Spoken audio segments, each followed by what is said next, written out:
ক্রীড়া কেবল বিনোদন নয়, এটি একটি সম্মানজনক পেশা, এটি সম্ভাবনাময় কেরিয়ার এবং জাতির মর্যাদা প্রতিষ্ঠার শক্তিশালী মাধ্যম।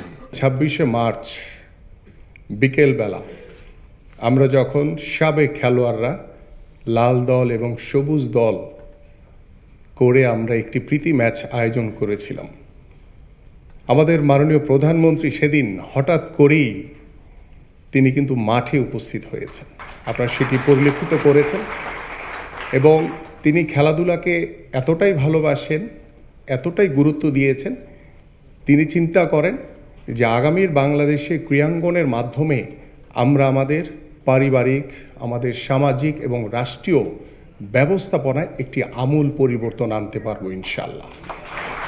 তাই আমি আন্তরিকভাবে আমাদের মাননীয় প্রধানমন্ত্রীকে ধন্যবাদ জানাই। তিনি হঠাৎ করে সেদিন উপস্থিত হয়ে সারা দেশের ক্রীড়াবিদ, ক্রীড়া সংগঠক, ক্রীড়ামোদীদেরকে যেভাবে উৎসাহিত করেছেন, আমি দৃঢ়ভাবে আশা করি আজকের এই শুরুটা তারই একটি প্রথম ইনিশিয়েটিভ।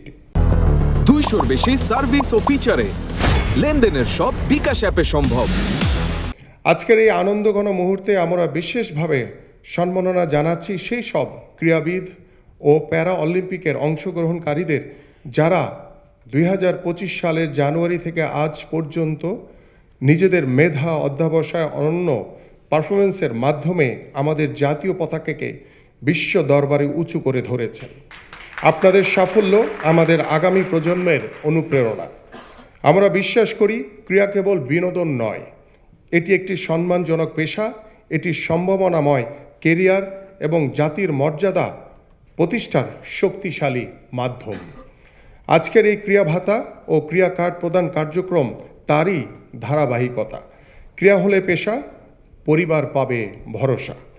আমাদের প্রত্যাশা এই ধারাবাহিক উদ্যোগ সহযোগিতার মাধ্যমে বাংলাদেশের ক্রীড়াবিদরা ভবিষ্যতে আরও বেশি আন্তর্জাতিক সাফল্য অর্জন করবেন এবং বিশ্ব ক্রীড়াঙ্গনে বাংলাদেশের অবস্থানকে আরও সুদৃঢ় করবেন।